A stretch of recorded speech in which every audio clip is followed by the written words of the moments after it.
Assalamu alaikum wa rahmatullahi wa barakatuh. How are you all students? I hope that you are all good and fine. Today we are going to start our lecture number 3 of chapter number 6, exothermic and endothermic reactions and processes. In this chapter we have to cover these all 4 points, main points, and or you can say the main 4 sections. And in this lesson or in this chapter we will talk about the third one, investigate and explain the concept of endothermic reactions, for example decomposition. So here our focus will be on endothermic. The word endothermic word is actually related to heat and endo. I am going to describe its definition or its meaning. When you talk about endo, so you can simply say taken in, or you can say absorb. Meaning of endo you can do in these words. And taken heat, taken in means heat का absorb होना, और thermic is obtained from therm, it means heat. So heat energy का absorb होना यूँ कह लें, या heat energy का taken in होना, हम क्या कह सकते हैं उसको, endothermic. So we will talk about endothermic reactions, endothermic processes with examples and activities. So we just start our lecture now. So at the end of this lesson हम endothermic reactions को समझ पाएंगे और उनकी कुछ मिसालें हम जो है उसको देखेंगे इस लेसन में. So सबसे पहले हम बात करते हैं कि जैसे मिसाल के तौर पर यहाँ पर हमें एक मिसाल दी हुई है कॉपर कार्बोनेट की. कॉपर कार्बोनेट एक तरह का सब्सटेंस है, ठीक है, और वो सब्सटेंस को जब हम हीट प्रोवाइड करते हैं कॉपर कार्बोनेट को, तो वो कार्बन डाइऑक्साइड में, यहाँ पर आप देख सकते हैं, कार्बन डाइऑक्साइड और कॉपर ऑक्साइड में कन्वर्ट हो जाता है, यानी कि ब्रेक हो जाता है. सिंपल अगर हम ये कहें कि डिकम्पोज हो रहा है तो गलत नहीं होगा. डिकम्पोज का मतलब होता है टूटना. तो यहाँ लिखा हुआ है इन the decomposition of copper carbonate the energy absorbed for breaking bonds is greater than the energy released when the bonds are formed. देखिए जब कॉपर कार्बोनेट है, मिसाल के तौर पे मैं यहाँ पे आपको लिख के दिखाता हूँ. कॉपर कार्बोनेट, मैं कोशिश करता हूँ आपको यहाँ पे सिंबॉलिकल लिखने की. Copper carbonate CO3, it's copper carbonate. तो कॉपर कार्बोनेट ये चीज़ है हमारे पास, ठीक है. तो जब ये ब्रेक होता है तो इससे कार्बन ये देखें कॉपर ऑक्साइड भी बन रहा है, जिसको हम लिखते हैं CuO से लिखते हैं, ठीक है. ये मैं आपको सिर्फ समझाने के लिए बता रहा हूँ, ठीक है. और उसी तरीके से कार्बन डाइऑक्साइड को हम CO2 से लिखते हैं, क्योंकि कुछ बेसिक एलिमेंट्स के जो कुछ बेसिक सब्सटेंसेस के मैंने फार्मूले आपको बताए थे. जैसे कि वाटर का फार्मूला मैंने आपको बताया था H2O होता है. कार्बन डाइऑक्साइड का फार्मूला आप याद कर लें इस लेवल के ऊपर, CO2 होता है. बाकी मज़ीद फार्मूले इस वक्त याद करने की ऐसा ज़रूरत नहीं है, अलबत्ता नोट ज़रूर करें इन चीज़ों को और याद दहानी के लिए ज़रूर समझें कि जो नाम है किसी भी सब्सटेंस का, इसके पीछे इसका केमिकल फार्मूला इन्वॉल्व होता है, ठीक है. सो कॉपर, अब देखें कॉपर टूट रहा है, यहाँ से ब्रेक हुआ, कार्बन अलग हुआ और ऑक्सीजन अलग हुआ. ऑक्सीजन के यहाँ पर 3 एटम्स हैं, कार्बन और कॉपर के एक एटम है, ठीक है. अब होता ये है कि ये ब्रेक हो रहा है. जब बॉन्ड ब्रेक होता है, हमने यहाँ पर पढ़ा, जब भी बॉन्ड ब्रेक होता है तो एनर्जी, वहाँ से एनर्जी रिलीज़ हो जाती है, ठीक है. The energy absorbed for breaking bonds. देखिए स्टूडेंट, इस पॉइंट को दोबारा समझिए. देखिए मैं आपको ये बात समझाना चाह रहा हूँ कि कॉपर कार्बोनेट जब ब्रेक हुआ, उसको हमने हीट प्रोवाइड की, ठीक है. सो वो कॉपर ऑक्साइड और कार्बन डाइऑक्साइड में रिलीज जो है वो ब्रेक हो गया, ठीक है. यानी कि 2 दूसरे सब्सटेंसेस बन गए एक सब्सटेंस से. अब हम ये पढ़ते हैं that in the decomposition of copper carbonate the energy absorbed for breaking bonds. यानी कि ब्रेकिंग बॉन्ड, यानी कि यहाँ से बॉन्ड टूटे, यहाँ पे कॉपर अलग हुआ, ठीक है, और तो एनर्जी एब्जॉर्ब हुई. तो एनर्जी एब्जॉर्ब होती है, ये इस पॉइंट को नोट कर लें. जब भी कोई बॉन्ड टूटता है किसी भी केमिकल सब्सटेंस के दरमियान, जो एलिमेंट्स होते हैं उनके दरमियान अगर बॉन्ड टूटता है तो एनर्जी एब्जॉर्ब होती है, ठीक है. सो उसके बाद कह रहे हैं कि और जब बॉन्ड बनते हैं, अब जब कार्बन टू कॉपर अलग हुआ, फिर वो ऑक्सीजन के साथ मिलकर कॉपर ऑक्साइड बनाया उसने, तो यहाँ पर बॉन्ड बना, बॉन्ड फॉर्मेशन होती है। जब भी बॉन्ड फॉर्मेशन हुई है, फिर ये कार्बन ऑक्सीजन के साथ मिलकर कार्बन डाइऑक्साइड बनाया इसने, तो बॉन्ड फॉर्मेशन के दौरान एनर्जी हमेशा रिलीज़ होती है, ठीक है। तो एनर्जी रिलीज़ हुई है और एनर्जी यहाँ पर एनर्जी अब्जॉर्ब हुई है बॉन्ड ब्रेकिंग के दौरान। अगर एनर्जी रिलीज़ ज़्यादा हो रही है, ठीक है, तो हम कहेंगे कि ये एक्सोथर्मिक रिएक्शन, और अगर एनर्जी रिलीज़ कम हो रही है और एनर्जी अब्जॉर्ब ज़्यादा हो रही है, तो हम ये कहेंगे कि ये एंडोथर्मिक रिएक्शन है। इस पॉइंट को अच्छे तरीके से नोट कर लें। तो यहाँ पर जो है कार्बन, ये जो बॉन्ड ब्रेकिंग हो रही है, बॉन्ड ब्रेकिंग के दौरान एनर्जी ज़्यादा एब्जॉर्ब हो रही है as compare to the energy release in making the bonds and in forming the bonds. So हम ये कह सकते हैं कि ये एक एंडोथर्मिक रिएक्शन है। आई होप कि आपको ये बात समझ में आई होगी। फिर इसी तरीके से हम कुछ दूसरी मिसालें लेते हैं जिसमें डिकम्पोजिशन है। अभी हमने पढ़ा डिकम्पोजिशन जो है मोस्टली एक जितने भी रिएक्शंस होते हैं केमिकल रिएक्शंस, उनमें डिकम्पोजिशन रिएक्शन मेन एक रिएक्शन है, ठीक है, और उसमें एनर्जी आम तौर पर या ज़्यादातर जितने भी डिकम्पोजिशन रिएक्शंस हैं उन सब में एनर्जी एब्जॉर्ब होती है, ठीक है, एनर्जी एब्जॉर्ब होती है। तो ऐसे रिएक्शंस को हम क्या कहते हैं, एंडोथर्मिक रिएक्शंस। यहाँ पर इन्होंने कैल्शियम नाइट्रेट की मिसाल दी है।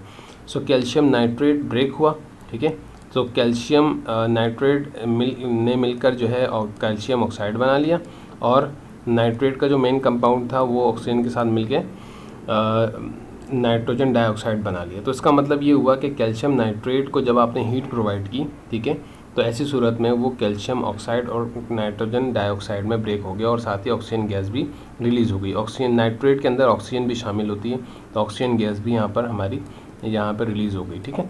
तो हम ये कह सकते हैं कि यहाँ पर भी बॉन्ड ब्रेकिंग हुई है, यानी कि कैल्शियम नाइट्रेट ब्रेक हुआ है, और कैल्शियम नाइट्रेट चूँकि ब्रेक हुआ है तो ब्रेक होने के दौरान एनर्जी एब्जॉर्ब होती है, ठीक है। तो हम ये कह सकते हैं कि ये भी एक एंडोथर्मिक रिएक्शन है, क्योंकि यहाँ पर भी एनर्जी को ज़्यादा एब्जॉर्ब करवाना पड़ा है। आप देखें हीट की सूरत में हम एनर्जी को एब्जॉर्ब करवा रहे हैं ये रिएक्शन करवाने के लिए, ठीक है। सो आई होप कि आपको ये बात समझ में आई होगी। तो the energy supplied for the reaction can be in the form of heat, light और इलेक्ट्रिकल एनर्जी। अच्छा जी, ये जो एनर्जीज़ हैं ये सिर्फ़ और सिर्फ हीट एनर्जी की सूरत में नहीं होती, मेनली तो हीट एनर्जी ही होती है वो, लेकिन वो किसी भी सूरत में दी जा सकती है। लाइट की सूरत में भी दी जा सकती है और इलेक्ट्रिकल एनर्जी की सूरत में भी दी जा सकती है, क्योंकि एनर्जी की वो बहुत सारी टाइप्स हैं, बहुत सारी फॉर्म्स हैं। इसी तरीके से यहाँ पर हमने पढ़ा कि उसी मिसाल को समझा रहे हैं यहाँ पर कि कैल्शियम नाइट्रेट जब ब्रेक हुआ हीट की मौजूदगी में, तो कैल्शियम ऑक्साइड बना, नाइट्रोजन डाइऑक्साइड बना और वाटर बना, ठीक है, और ये एक एक्सोथर्मिक रिएक्शन है। और यहाँ पर मज़ीद इसकी तफसील बता रहे हैं कि when calcium nitrate is heated strongly it decomposes into calcium oxide a white residue, एक वाइट रेजिड्यू जो कि नीचे बैठता हुआ आपको नज़र आ रहा है यहाँ पर वाइट कलर का, ठीक है। इसी तरीके से नाइट्रोजन डाइऑक्साइड अब ब्राउन कलर गैस जो कि यहाँ से आपको रिलीज़ होती हुई नज़र आ रही है, and oxygen gas a colourless gas, और ऑक्सीजन गैस भी जो कि कलरलेस गैस होती है। तो ये उसकी थोड़ी सी डिटेल है जो कि आपको बताई गई है इस रिएक्शन के दौरान, इस रिएक्शन के हवाले से। तो आपने इतना इसको ज़रूर समझना है और याद करना है, ठीक है। What can you do to test for the presence of oxygen. तो ऑक्सीजन गैस की मौजूदगी के लिए हम जो टेस्ट करते हैं वो इंशाल्लाह ताला जब आप लोग स्कूल आएंगे तो इंशाल्लाह हम इसको परफॉर्म भी करेंगे, आई होप के, ठीक है। तो इसलिए the reaction above represented by the equation, वो हमने आपको इक्वेशन बता दी। अब उसके बाद हम एक और प्रोसेस की तरफ चलते हैं, एक और रिएक्शन की तरफ चलते हैं, ठीक है, जो कि है फोटोसिंथेसिस का, ठीक है। फोटोसिंथेसिस में भी रिएक्शन होता है। आपने ये बात पढ़ी है पिछली क्लासेस में कि कार्बन डाइऑक्साइड और वाटर मिलता है in the presence of light and chlorophyll, ठीक है। लाइट एंड क्लोरोफिल की मौजूदगी में कार्बन डाइऑक्साइड एंड वाटर मिलता है, तो क्या बनाता है, ग्लूकोज और ऑक्सीजन बनाता है। ग्लूकोज एक नया सब्सटेंस है और ऑक्सीजन भी एक नया सब्सटेंस है। तो जो भी ऐसा चेंज होना, ऐसी तब्दीली वाक़ई होना जिसमें एलिमेंट्स जो है वो रीअरेंज कर यानी कि अपने एटम्स को वो रीअरेंज करके नए सब्सटेंसेस बना ले, उनको हम केमिकल रिएक्शंस कहते हैं। और चूंकि उनके दौरान हीट भी, उस रिएक्शन के दौरान हीट भी अब्सॉर्ब हो रही है, तो ऐसी सूरत में हम ये कहेंगे कि ये एक एंडोथर्मिक रिएक्शन है, एंडोथर्मिक केमिकल रिएक्शन है, ठीक है। सो आई होप कि आपको ये बात समझ में आ रही होगी। During photosynthesis plants use energy in the form of light to make food in the form of sugar. The process of photosynthesis can be summarised by the equation. ये बात आपने प्रीवियस क्लास में नहीं पढ़ी है। The energy taken in is transform to chemical energy stored in the food. So ये हमारे पास ये रिएक्शन है, ठीक है।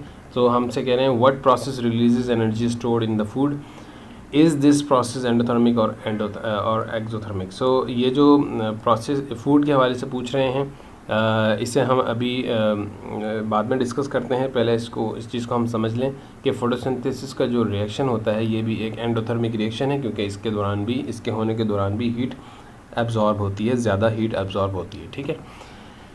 मेनली भाई हमारा फोकस इस चीज़ के ऊपर है। What are some examples. अच्छा जी, उसके बाद हम बात कर रहे हैं कि reaction of sodium hydrogen carbonate. देखें ये sodium hydrogen carbonate baking soda को कहते हैं, ठीक है। बेकिंग पाउडर यहाँ देखें लिखा हुआ भी है baking soda. And acetic acid, ये एसिटिक एसिड विनीगर, देखिए यहाँ पर दोनों के ऊपर जो है दोनों के कॉमन नेम्स, सॉरी इनके केमिकल नेम्स हैं, ठीक है। और नीचे जो है इन दोनों के कॉमन नेम्स है जिन नामों से हम इनको अपने ज़िंदगी में पुकारते हैं या बोलते हैं, ठीक है। सो what do you observe is the reaction exothermic and how can you find out it? So what you just have to do, you just need to take a vinegar and you have to put some amount of baking soda in it. So ये baking soda का formula होता है sodium hydrogen carbonate and acidic acid का जो ये जो हमारे पास vinegar है ये असल में इसके अंदर एसिटिक एसिड होता है, ठीक है। सो एसिडिक एसिड का भी फॉर्मूला CH3COOH होता है, तो वो इंशाल्लाह जब आप क्लासेस में जाएंगे आगे तो आपको पता चल जाएगा। सो अगर हम बात करें कि ये रिएक्शन क्या है, so baking soda is a compound called sodium hydrogen carbonate, ये बात मैंने आपको बता दी। When mixed with white vinegar, जब इसको वाइट विनेगर यानी कि सिरका, जिसको हम सिरका कहते हैं, when mixed with white vinegar the sodium hydrogen carbonate reacts with acidic acid in the vinegar, यानी कि जो सोडियम हाइड्रोजन कार्बोनेट है वो विनेगर के साथ रिएक्ट करेगा, ठीक है, टू फॉर्म सोडियम एसीटेट बना लेगा, वाटर बना लेगा और कार्बन डाइऑक्साइड बना लेगा। यहाँ पे देखें वर्ड इक्वेशन नीचे लिखी हुई है। Sodium hydrogen carbonate acidic acid के साथ रिएक्ट किया तो क्या बनाया इसने, एरो के बाद आगे जगह नहीं थी उन्होंने नीचे लिख दिया sodium acetate plus water plus carbon dioxide. तो ये हमारे पास कुछ प्रोडक्ट्स हैं जो कि बन रहे हैं, सही है। तो अब यहाँ पर ये जो इसके इस तरीके का आपको नज़र आएगा, फिज़ उसके ऊपर बने हुए नज़र आएंगे, यानी कि बबल्स टाइप के जिसमें से आवाज़ हल्की हल्की आ रही होती है, ठीक है। तो ये बता रहा है कि ये एक और एंडोथर्मिक रिएक्शन है, ठीक है, क्योंकि एनर्जी इस रिएक्शन के दौरान भी एनर्जी जो है वो एब्जॉर्ब होती है। The energy absorb to break the bonds is greater than the energy release when the bonds are formed during the reaction. So हम ये कह सकते हैं कि ये भी एक एंडोथर्मिक रिएक्शन है। यहाँ पर लिखा हुआ है this is endothermic, however this is endothermic reaction. So इसके दौरान होता ये है क्या, यहाँ पढ़ लेते हैं, the fizz in the reaction is caused by the carbon dioxide gas is given of, ठीक है। कार्बन डाइऑक्साइड गैस जब निकल रही होती है वहाँ से, तो यहाँ पे फिज़ बन रहे होते हैं, यानी बबल से बन रहे होते हैं। The fizz makes the reaction looks as it is giving out energy, लेकिन ऐसा महसूस होता है इससे कि ये एनर्जी यहाँ से रिलीज़ हो रही है, हालांकि एनर्जी एब्जॉर्ब जो है वो ज़्यादा हुई होती है, जिसकी वजह से हम ये कहते हैं कि ये एक एंडोथर्मिक रिएक्शन है, क्योंकि एनर्जी एब्जॉर्ब ज़्यादा है एनर्जी रिलीज से, ठीक है। सो हम ये बात हमने पढ़ी, तो कुछ हमने मिसालें पढ़ी, ठीक है, तो कुछ एग्जांपल्स को हमने देखा। तो अब उसके बाद एक की पॉइंट्स हैं, an endothermic reaction is a chemical reaction in which energy is taken in the form of taken in from the surrounding से हीट एनर्जी जो है वो एब्जॉर्ब हो जाए उस रिएक्शन में, उस रिएक्टेंट में, तो हम उसको कहते हैं कि एंडोथर्मिक रिएक्शन है। सो और दूसरा पॉइंट भी इम्पॉर्टेंट है कि जी when energy absorb to break the bond in the chemical reaction is greater than the energy release when the bond are formed. तो एनर्जी एब्जॉर्ब ज़्यादा हो एनर्जी रिलीज से, तो हम ये कहेंगे एंडोथर्मिक रिएक्शन है। Most decomposition reactions, photosynthesis and the reaction between sodium hydrogen carbonate and acidic acid are the examples of endothermic reactions. तो ये की पॉइंट्स भी हमने यहाँ पर पढ़े। आई होप कि आपको ये बात समझ में आई होगी इंशाल्लाह ताला। अब डिस्कशन सेशन की तरफ चलते हैं।